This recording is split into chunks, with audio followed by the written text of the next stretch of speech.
영화나 드라마를 보면요, 기독교를 흉내내는 어떤 장면들이 있습니다. 가끔 보면 우리는 이제 그 삶을 사니까 약간 좀 어색하다, 또 어떤 영화나 드라마는 그래도 꽤 비슷하게 흉내내네, 이런 것들을 보게 되는데, 그때 가장 교회스럽게 아니면 기독교인스럽게 뭔가를 이렇게 드러내는 모습을 보니까 우리 성도님들은 사실 그 정도는 아니지만요, 세상 사람들은 그렇게 보는 것 같아요. 믿습니까? 믿습니다. 이런 장면이 있죠. 막 그런 걸 통해서 이 집단이 교회구만, 아니면 뭐 기독교와 관련된 어떤 그 사람이나 모임이구만, 이런 장면을 통해서 교회 아니면 기독교의 모습을 드러내는 그런 것들을 봤습니다. 그러니까 우리가 그렇게 영화 뭐 드라마 이런 걸 통해서 믿습니까? 믿습니다. 막 이렇게 열광하는 그런 모습들이 우리 실제 예배나 그런 모습들에는 뭐 약간 다르게 보인다 할지라도, 세상 사람들이 보기에는 기독교 하면 믿는다, 믿음, 이게 가장 좀 대표적으로 떠오르나 봐요. 그리고 실제로 우리가 봐도 믿음이란 말이 우리에게 생소한 말이 아니라 사실 가장 중요한 말인과 동시에 우리에게 매우 익숙한 그런 말들로 우리 삶의 신앙생활 안에 함께 있는 것을 보게 됩니다. 그러면 중요한 질문을 해야 됩니다. 믿음이 무엇인가? 만약에 우리 성도님들께 예수님 안 믿는 사람이 와서 믿음이 뭐요? 묻거나, 아니면 나이 어린 그 자녀나 손주가 와서 믿음이 뭐예요? 라고 물어볼 때 우리는 그 어떤 개념을 정의를 잘 내려야 돼요. 그냥 모호하게 잘 모르는데 이러면 우리는 모르는 거예요. 그 믿음을 우리가 어떻게 정의를 내리느냐, 우리 한번 화면에 보면 이런 내용이 있습니다. 자, 화면 보시고요, 함께 한번 읽어보겠습니다. 자, 시작.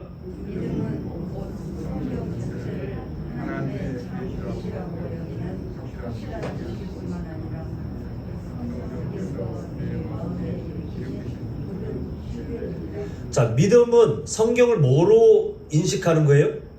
하나님의 참 계시. 그냥 이스라엘 역사가 아니라 믿음이 뭘까? 우리가 믿습니다 할 때 그냥 기분으로 이렇게 되길 바래요, 이게 아니라 진짜 우리가 믿음, 예수님 믿는 사람들이 믿음이라는 말을 할 때 그 믿음을 우리가 뭐라고 스스로 또 누군가에게 알려줄 때 정의를 내려야 되냐면, 믿음은 성경에 있는 모든 내용을 하나님의 참 무엇으로 받아들여요? 참 계시. 하나님께서 자신을 드러내시기 위해서 자신의 마음과 자신의 하시는 그 일들을 알려주시기 위한 계시인 것을 나는 믿습니다, 받아들입니다, 인정합니다 라고 하는 것이 믿음이에요. 동시에 그 믿음은 뒤에 보니까 내가 만들어내는 것이 아니라 누가 주셔요? 성령께서 우리에게 허락하셔야만 생기는 것이 믿음이에요. 그래서 성경 66권의 가장 처음에 있는 창세기 1장 1절이 뭐죠? 태초에 하나님이 뭘 창조하셨다고요? 천지를 창조하시니라. 그 짧은 한 문장, 제가 성경을 많이 암송하는 사람이 아니지만 전혀 막힘없이 외울 정도로 짧고, 우리가 항상 성경 읽을 때 항상 먼저 시작하는 그 구절이 모두에게 믿어지는 건 아니에요. 저도 예전에 많이 학생 때, 청년 때 안 믿어졌어요. 그래서 어떻게든 그래도 어릴 때부터 자라왔던 그 신앙의 습관은 있어가지고 어떻게든 한번 믿어보려고 학교에서 배웠던 어떤 진화론, 과학적인 것으로 어떻게든 접근하고 그렇게 하려고 했는데요, 어느 순간 예수 그리스도에 대한 그 인격적인 만남, 그 믿음이 있고 나서 성경 66권에 대한 과학적 분석이 전혀 의미가 없었어요. 그냥 믿어져요. 이제 참 희한해요, 이게. 그 성령께서 우리에게 주시는 굳은 신뢰예요. 아무리 노력해서 합리적으로 나는 합리적인 사람입니다, 그래서 기승전결이 다 이루어져야 되고 1 더하기 1은 2, 이게 판명돼야 나는 믿습니다, 이거는 누구나 믿죠. 그건 믿음이 아닙니다. 그 믿음은 보이지 않는 그 하나님에 대한 매우 신비로운 우리 안에 하나님이 주신 선물이에요. 선물. 그래서 이 믿음, 우리는 하나님에 대한 태도, 하나님에 대해서 우리가 어떻게 인식하는지에 대한 우리의 그 태도가 바로 이 믿음인데, 그러다 보니 믿음의 중요한 핵심이 뭐냐 하면, 내가 믿는다라고 하는, 우리가 주체가 돼서 내가 믿는다라고 하는 행동이 중요한 게 아니에요. 우리가 무엇을 믿느냐에 대한 내용이 중요하다는 겁니다. 그래서 우리는 예수님 믿는 사람으로 우리가 믿는다고 하는, 우리 스스로 나 믿는 것 같아, 아니 믿고 있어 라고 하는 그 행위보다 더 중요한 게 뭐라고요? 무엇을 믿는가, 누구를 믿는가, 이 대상이 매우 중요해요. 그러니까 자기는 교회를 다닌다고 생각하고 있고 자기는 직분자라고 생각하고 있는데 그 믿음의 행위는 다른 사람과 비슷한데 믿음의 내용이 다르면 뭐예요? 우리는 뭐라고 하죠? 이단이에요. 그래서 믿음의 내용, 그 대상이 되게 중요하다는 것이 있습니다. 그래서 우리는 성경이 말씀하는 바를 우리가 믿는다. 지금 이 정의처럼 성경 전체가 나를 향한 하나님의 참된 계심을 나는 믿습니다. 그렇게 받아들입니다. 인정합니다. 라고 하는 그 태도. 이 태도 안에 있을 때 우리가 제일 안전해요. 우리는 무엇을 믿는가? 바로 성경 66권 또 그 안에 계시는 삼위일체 하나님을 믿습니다라고 하는 그 내용에 대한 인정이 필요한데요. 이제 우리는 이 믿음이 또 성경 66권 안에 우리가 무엇을 믿는가를 압축해서 정말 그 기름 짜는 그 기계에다가 깨를 넣고 확 짜면 뭐가 나오죠? 참기름이 나오는 것처럼 성경 66권의 핵심, 우리가 뭘 믿어야 될까 막 짜서 나온 게 사도신경이에요. 이 사도신경은 우리에게 어떤 예배를 시작하는 주문이 아닙니다. 한번 성도님들께 저는 나중에 이런 시도를 좀 해보고 싶은데, 사도신경 고백할 때 왜 눈을 감으시죠? 사도신경이 기도입니까 혹시? 혹시 끝나고 아멘 하시던가요? 우리가 예수님 이름으로 기도합니다라고 맞춰집니까 사도신경? 아니에요. 신앙 고백이에요. 신앙 고백입니다. 물론 기도 눈 뜨고 해도 전혀 상관없습니다. 다만 우리가 하나님께 온전히 마음을 집중하기 위해 우리가 생각하는 것들, 보는 것들 다 최대한 제한해서 하나님께 우리의 마음을 고백하기 위해 눈을 감는 것이지, 우리가 눈 뜨고 기도한다고 해서 하나님이 나 너 기도 안 받아 이렇게 안 하신단 말이죠. 근데 사도신경은 그 기도조차도 아니에요. 신앙 고백입니다. 저는 나중에 이 사도신경 훈련이 다 되면 성도님들께 정말 내용 하나하나를 보면서 읽고 고백하는 시간을 좀 가졌으면 좋겠어요. 예배 때마다 그냥 눈 감고 예전부터 외워와서 이게 뭐 하다가 무슨 내용인지 모르고 지나가가지고 아멘 하고 끝나고 나면 그 다음에 그 교동문하고 이런 예배 순서에 대한 내용이 아니라 그 내용들에 대한 진정한 인정과 확인과 그런 고백들이 이 사도신경에 있었으면 좋겠어요. 자, 오늘부터 해서 사도신경, 우리가 무엇을 믿는가에 대한 그 대상, 내용이 중요하다고 했습니다. 그 내용을 우리가 한번 발견하고자 하는데요. 자, 우리 예전에 기억나십니까? 소유리 문답. 우리 한번 오랜 시간 걸쳐서 소유리 문답을 했는데, 웨스트민스터 소유리 문답이라고 하는 그 전체 이름이죠. 소유리 문답은 요즘으로 치면 주일학교 신앙교재였습니다. 그리고 장년부 교재는 대요리 문답인데, 이건 나중에 좀 기회가 되면 더 자세하기 때문에 함께 좀 나누도록 하더라도, 우리가 소유리 문답을 볼 때, 자, 화면 보시면 일문이, 제가 한번 예를 들면 제가 한번 질문해 볼게요. 자, 권사님, 제가 보여주세요 하기 전까지 답을 보여주지 마세요. 사람의 제일 되는 목적이 무엇입니까? 두 가지가 있었는데 기억나세요?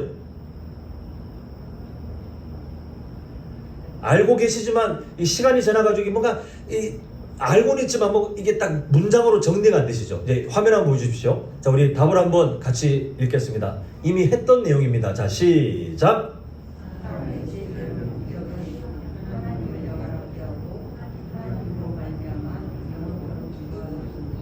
예, 다른 건 까먹어도 이건 까먹으시면 안 돼요. 왜냐하면 우리가 어떤 존재야?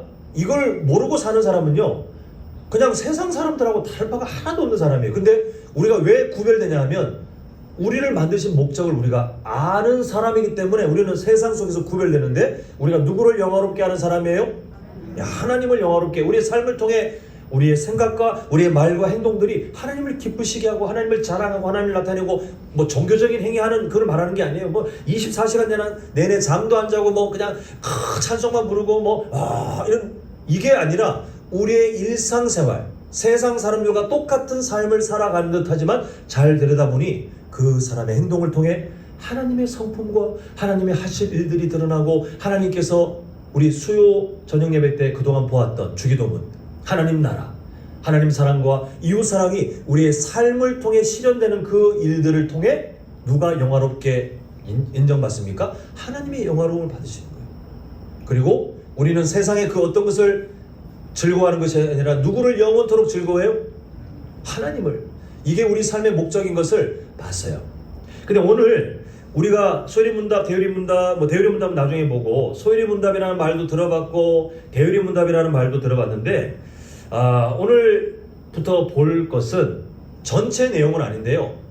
하이델베르크 요리문답이라고 혹시 들어보신 분도 계실 것이고 교회 다니면서 생전 처음 듣는 분도 계실 것인데 이런 의문 들지 않습니까? 아니 성경 66권만 좀 알면 되지 무슨 신조의 요리문답에 아니 무슨 하이델베르크인지 뭔지 웨스트민스터인지 뭔지 왜 그런 것까지 우리 머리를 아프게 합니까? 라고 혹시 생각하실 분이 계실지 모르겠습니다. 그런데 그렇게 된 역사가 있어요. 그렇게 된 이유가 있다는 것입니다. 자, 사도행전 1장에 드디어 예수님께서 그렇게 말씀하셨던, 그리고 전체적으로 보면 하나님께서 꿈꾸셨던 그 하나님의 나라를 실현하는 공동체, 교회가 이 세상에 처음으로 역사 짜잔하고 사도행전에 등장합니다. 본격적으로는 어찌 보면 사도행전 2장의 오순절 성령 강림 사건을 통해 교회의 교회다움이 폭발적으로 막 넘쳐났어요. 근데 우리가 예전에 사도행전 주일마다 같이 보지 않았습니까? 교회가 아름다운 출발을 했지만 악한 마귀가 가만히 있습니까? 바깥에서 안에서 교회를 향한 공격들이 점점 거세지고 유혹도 많아지고 난리도 아니었어요. 근데 가장 심각한 공격이 뭐였냐면 이상하게 약간 비틀어진 가짜 진리, 이단들이 교회에 들어와서 여러 성도들을 미혹하는, 마치 요즘 신천지처럼 스며들어와가지고 다른 성도들에게 우리 저기 바깥에 성경 공부하는 데가 있는데 같이 한번 가보실래요? 이러면 가야 돼요? 안 가야 돼요? 절대 가지 마십시오. 절대 가시면 안 됩니다. 요즘 시대는. 예전엔 됐는데 요즘은 다들 의심해야 돼요. 자, 그래서 과거에 초대교회 때도 그런 사람들이, 그 신천지가 새로운 게 아니에요. 똑같이 예전에도 있었어요. 그런 이단들이 교회를 흔들었습니다.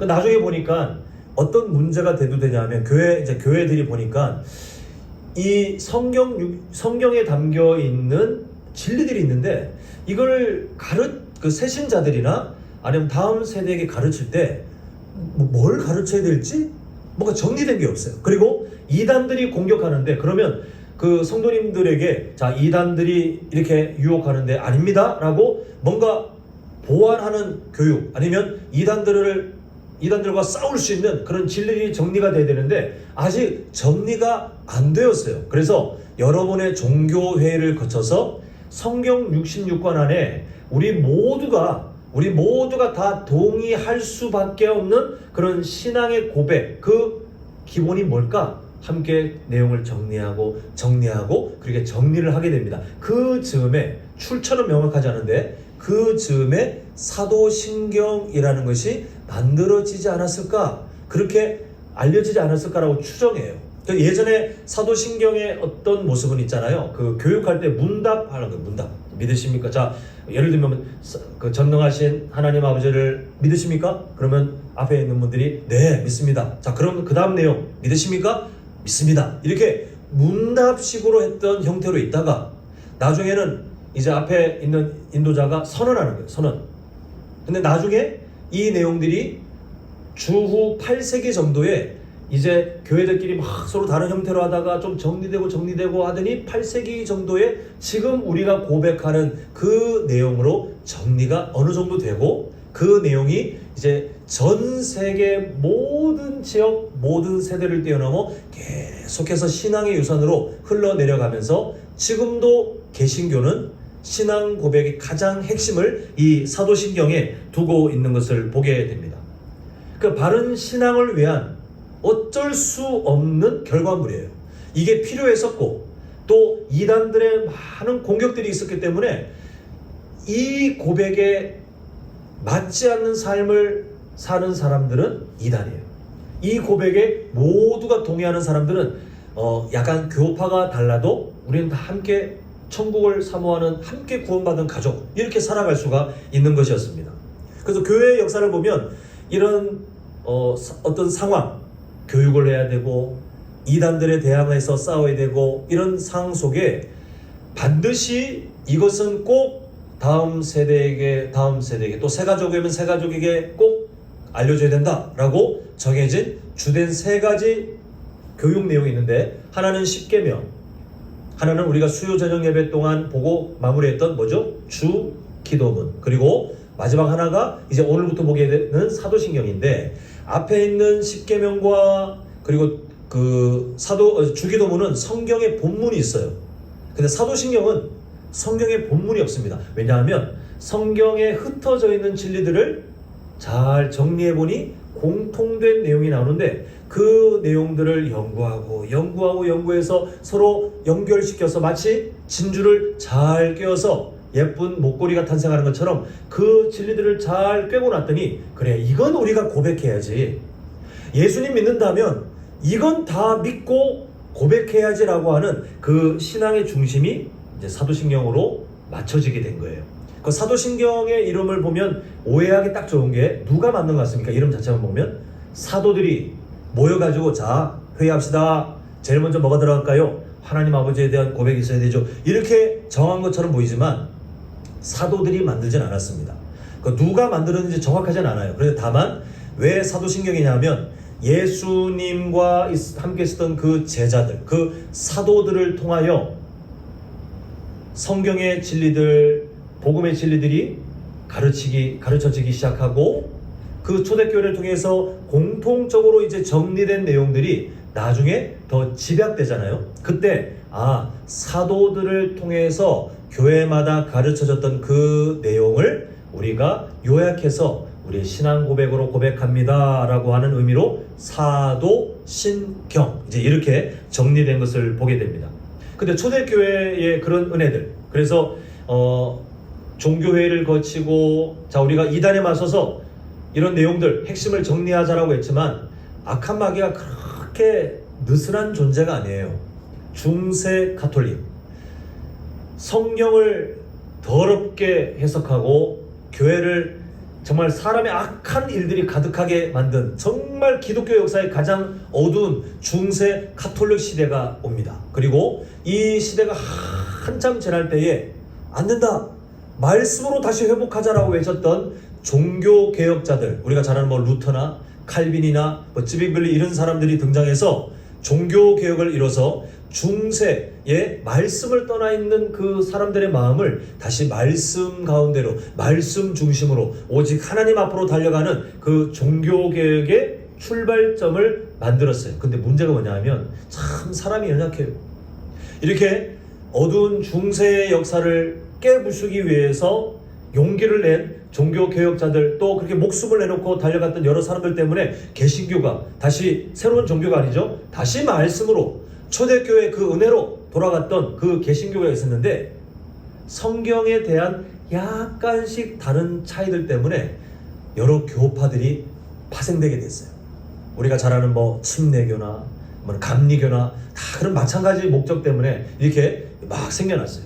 나중에 이러다 보니까 사람들이 연약하잖아요. 그래서 이 서로 다른 교파들끼리 막 서로 다투기도 하고 하나도 안 되고, 그렇게 할 때에 프리드리히 3세라고 하는, 전 얼굴도 모르겠어요. 그냥 연구하다 보니까 찾게 된 사람인데, 그 사람이 제후, 이제 어떤 나라의 작은 통치자 같아요. 제후인데요. 이 사람이 그 하나님 말씀에 대한 연구하고자 하는 갈망이 있었던 것 같아요.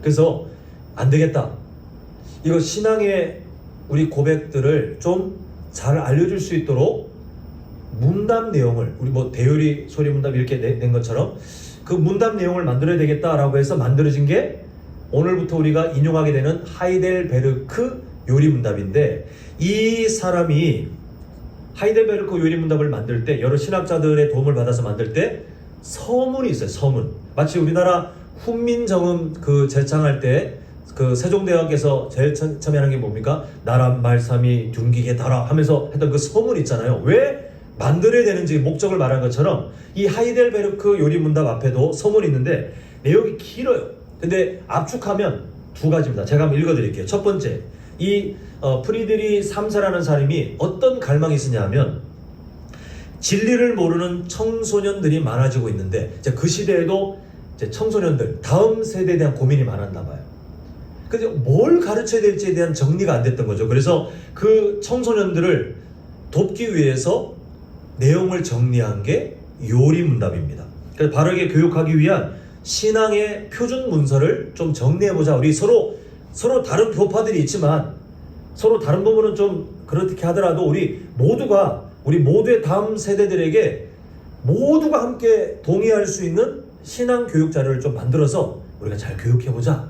다음 세대를 준비하자. 이런 고백을 준비한 게 바로 그거고, 두 번째가 뭐냐면 지금 우리가 서로 다른 교파들끼리 다툼이 있는데 우리 그러지 말고 함께 서로 성경의 해석이 약간은 다르지만 그러나 모두가 공통적으로 함께 고백하는 신앙 고백을 중심으로 우리가 하나가 되자. 서로 다른 부분은 천국 가는데 전혀 문제 없으니까 서로 다르게 해석하고 살더라도 우리가 신앙 고백은 동일하게 하니까 그 고백들을 중심으로 함께 같은 문답서 안에 하나가 되자. 그래서 청소년 교육, 그리고 서로 흩어져 있는 그 분열이 있었던 기독교 개신교 교파들의 하나됨을 위해서 이 사람이 선한 마음을 가지고 여러 신학자들의 도움을 받아 만든 게 하이델베르크 요리 문답이에요.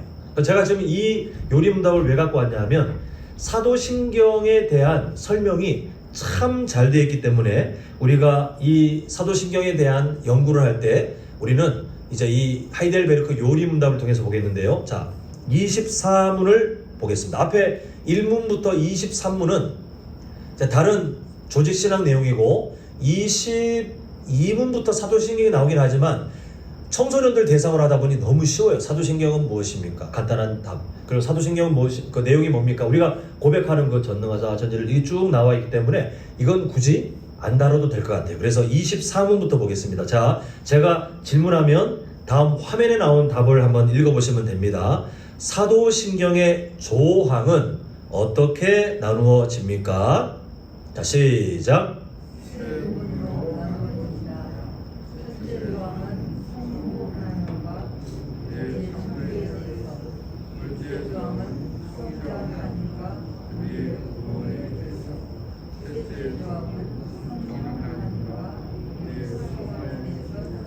네, 사도신경을 예전에 공부하셨는지 모르겠어요. 공부하셨더라도 다시 늘 복습하고 하는 게 우리의 은혜되니까 이해하고 들어주세요. 사도신경을 아무 생각 없이 외우면 그냥 전능하사 눈 감고 하잖아요. 그러면 입에 붙은 대로 막 암송을 하는데 사실 우리가 내용 정리를 잘 못해요. 어떤 단어들만 그냥 슉 지나갈 뿐 그 내용을 정리를 잘 못할 때가 있어요. 근데 사도신경이 알고 보니 매우 계획적으로 정리된 신앙 고백서예요. 그러다 보니 세 등분으로 되어 있는데 지금 첫 번째는 누구에 대한 거라고요? 성부 하나님과 그 부연 설명으로 창조. 그 다음에 두 번째는 뭐라고요? 성자 예수님과 그 다음에 구원. 그리고 마지막에 세 번째 내용은 성령 하나님과 교회나 우리의 성화. 이렇게 내용이 단락단락 연결되어 있는데 한글 성경과 원래 만들어진 이 사도신경의 그 라틴어 버전은 좀 달라요.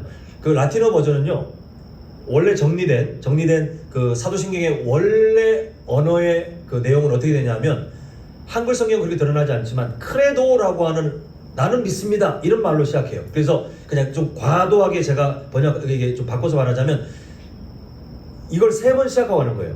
나는 믿습니다 성부 하나님을, 그리고 쭉 설명하고, 나는 믿습니다 성자 예수님을, 그리고 쭉 설명하고, 나는 믿습니다 성령 하나님을, 그리고 쭉 설명하고 끝나는 게 사도신경이에요. 근데 우리는 그냥 그거 빼고 문장에 섞여서 이렇게 나있지만 항상 이 믿음, 나는 믿어요, 그 다음에 내용, 나는 믿어요, 이렇게 내용, 이 사도신경이 이렇게 세 등분으로 되어 있다는 것을 우리는 한번 상식으로 보면 좋겠습니다. 그래서 지금 우리가 이렇게 나눠진다고 해서 오해하지 말아야 될 게 있는데요. 그게 뭐냐면 하나님의 사역들이 사도신경에서 처음에는 성부 하나님과 창조, 그 다음에 두 번째는 성자 예수님과 구원, 세 번째는 성령 하나님과 교회나 우리의 성화를 다룬다고 해서 하나님께서 하시는 일들이 서로 노터치, 간섭하지 마, 하나님끼리 서로 간섭하지 마, 완전히 구획이 딱 나눠져 있는 그런 사역이 아니라는 사실이에요. 사실은 하나님께서는 정말 완벽한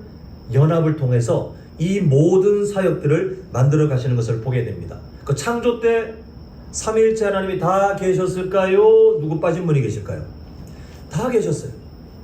그리고 예수님의 그 십자가 사랑, 구원이 완성되는 그 과정을 볼 때도 누가 빠지고 누구만 드러나고가 아니라 삼위일체 되신 하나님이 그 사역을 함께 이루어가는 것을 보게 됩니다. 그래서 우리는 사도신경 신앙 고백할 때 하나님, 성부 하나님, 그리고 성자 예수님, 성령 하나님을 이야기하고 또 그와 관련된 부연 설명들로 창조도 듣고 그리고 구원도 듣고 아니면 교회나 성화에 대한 내용도 듣게 되지만 어떻게 하셔야 되냐면 하나님의 그 아름다운 연합 안에 이 모든 사역들을 다 함께 아름답게 만들어 가셨구나. 우리가 그 하나님, 그렇게 아름다운 하나됨 속에서 사역들을 해오신 그 하나님을 나는 믿습니다. 이게 바로 사도신경을 대하는 우리의 태도입니다.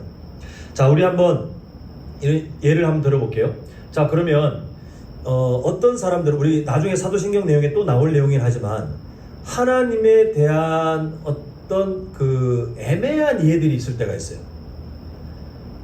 서로 함께 연합했다고 하니까 이제 뭐 이것도 이런 하나님, 저 때는 저런 하나님, 막 하나님이 그냥 막 섞여 있는 비빔밥처럼 그렇게 이해하는 분들이 계세요. 자, 한번 보겠습니다. 예를 들어서 십자가에 달려 돌아가신 분은 삼위일체 하나님 중 누구십니까? 성자 예수님이시죠? 그 자리에 성부 하나님도 같이 박히셨습니까? 성령 하나님도 같이 못 박히셨습니까? 아니에요, 그죠? 하나님 삼위 하나님께서 함께 연합을 하지만 어떤 특별한 사역들은 고유하게 그 분만 역사하시는 거예요. 근데 그때 다른 두 위의 하나님께서 이렇게 팔짱 끼고 구경하는 것이 아니라 그 순간에도 함께 연합하며 동력하시는 것이 우리가 이해하는 바인데, 자, 그러면 창세기 2장에 오순절 성령 강림 사건 때 그때 막 사람들에게 임재하신 그 하나님은 성자 예수님입니까? 누구십니까? 성령 하나님이에요. 완전히 달라요. 그래서 우리를 성전되게 하시는, 우리를 하나님의 성전으로 정말 고귀한 자격을 갖도록 임재하셔서 우리 안에 내주하시는 분은 성부 하나님도 아니고 성자 예수님도 아니고 그 역할은 분명히 나눠져 있어요. 그러면 자, 우리의 영원한 중보 되시는 분은 누구십니까? 성부 하나님이세요? 아니면 성령 하나님이세요? 성자 예수님이세요? 제가 마지막에 답을 말한 것 같지만 다시 한번 누구십니까? 우리의 중보, 성자 예수님, 성령님이 아니고 성부 하나님이 아니고 우리의 중보자는 성자 예수님이에요. 이런 식으로 서로 연합해 계시지만 고유하게 또한 하나님께서 그 삼위 하나님께서 각각 어떤 사역들을 하실 때 드러나시는 모습들이 있더라는 거예요. 그래서 우리는 앞으로 사도신경을 할 때 이 두 가지, 하나님께서 서로 다른 아주 고유한 사역들을 하시지만 그러나 어떤 틈도 없이 완벽한 하나됨으로 함께 연합해서 그런 사역들을 하셨구나, 그런 마음으로 사도신경을 안 한 그런 하나님을 믿습니다. 나 그 하나님의 마음을 따라가겠습니다.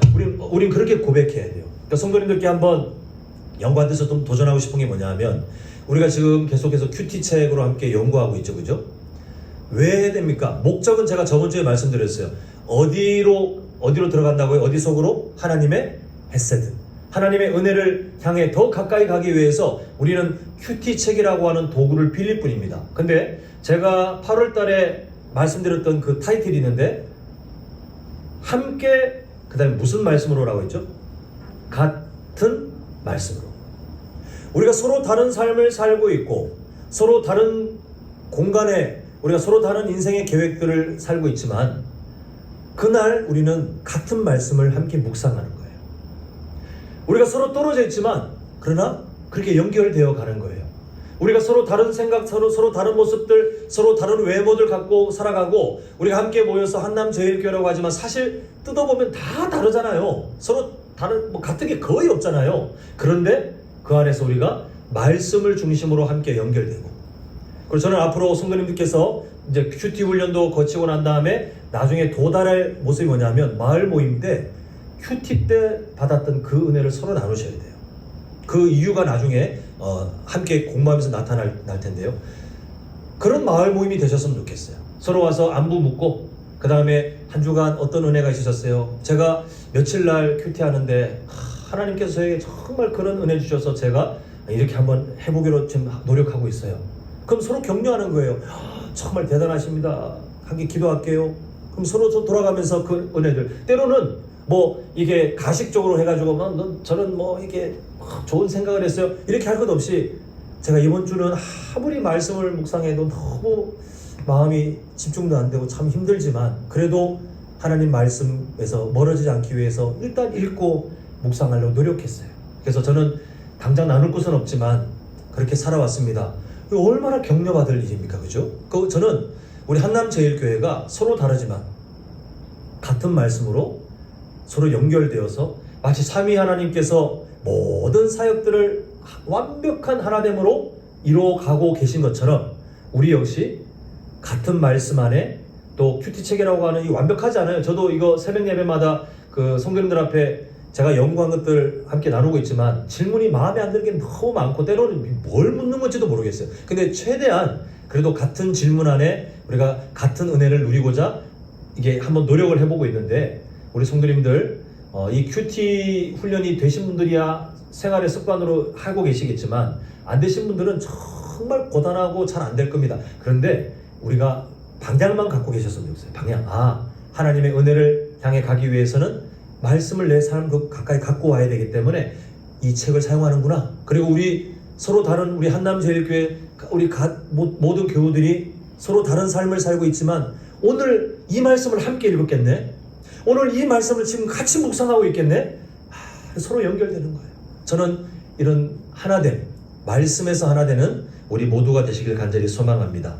자, 이제 사도신경에 대한 좀 말씀을 맺고자 하는데요. 사도신경을 고백할 때 우리는 앞으로 내용들 세부적으로 하나하나 이제 찾아 나가겠지만 오늘 큰 개요에서 우리가 보고자 하는 것은 사도신경은 삼위일체 하나님을 향한 타협할 수 없는 우리의 신앙 고백이에요. 그 성경은 삼위 하나님의 동역을 늘 함께 말하고 있습니다. 오늘 본문이 아주 좋은 예입니다. 오늘 읽었던 우리 본문 보시면, 자, 16절 17절을 제가 이어서 쭉 한번 읽어드리면서 설명드릴 텐데, 삼위 하나님이 서로 다른 사역들을 하고 계시지만 이 순간 얼마나 아름답게 그 동역하시는지 보시면, 예수께서 세례를 받으시고 지금 예수님의 공생의 사역이 본격적으로 짜잔 하고 선언되는 정말 멋지고 아름다운 장면인데, 예수님께서 세례를 받으십니다. 성령 하나님이 세례를 받으십니까? 아니요. 성부 하나님이 받으십니까? 아니에요. 고유한 그 사역으로 성자 예수님의 공생의 사역이 선언되고 있는데, 자, 그 다음에 보니까 하늘이 열리고 하나님의 성령이 비둘기처럼 변신이 아니고 비둘기 같이 그 신비로운 모습을 그냥 그렇게 설명한 거예요. 그렇게 성령께서 공생의 사역을 선언하시는 예수께로 임재하시는 그 모습을 보고, 그 다음 17절, 이 소리는 누구의 소리일까요? 성부 하나님. 하늘로부터 소리가 있어 말하되 이는 내 사랑하는 아들이요 내가 기뻐하는 자다, 이렇게 선언하시는 그 하나님의 증거, 이 증거들을 보면 성자 예수님, 성령 하나님, 성부 하나님은 늘 함께 그 아름다운 일들을 이루어가고 계세요. 그리고 우리는 그 하나님에 대한 내용들을 사도신경을 통해서 보면서 그냥 지식적인 것을 알아가는 시간이 아니라 우리가 그동안 그렇게 고백했던 사도신경에 진짜 우리의 마음이 실렸으면 좋겠고요. 그리고 그 사도신경의 내용이 뭔지를 좀 더 자세하게 알았으면 좋겠고요. 그러니까 알아가심을 통해서 이렇게 하나됨으로 아름다운 일들을 해 오시는 그 삼위일체 하나님처럼 우리 모든 성도님들도 주 안에서 같은 말씀 위에 더욱 하나됨을 이루어가는 귀한 믿음의 공동체가 되시기를 간절히 소망합니다.